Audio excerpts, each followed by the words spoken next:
15 years of X Factor, and it's been great. We found amazing people over the years. It's time for something different. With regards to who is judging with me, it's Louis. I'm back for good now. Let me entertain you. And Nicole. Guys! Guys! I'm back. This year, it's a brand new X Factor. We've got a celebrity X Factor. They're all famous in their own lane, but they're not known for singing.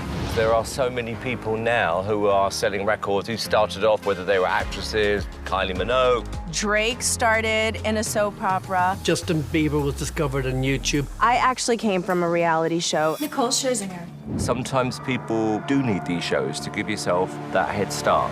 They're competing for a record contract. If you want to make it in this business, you need a record contract to do that. They're taking a chance. Their reputations are on the line. It could be carnage. Time to play some music. Please be good.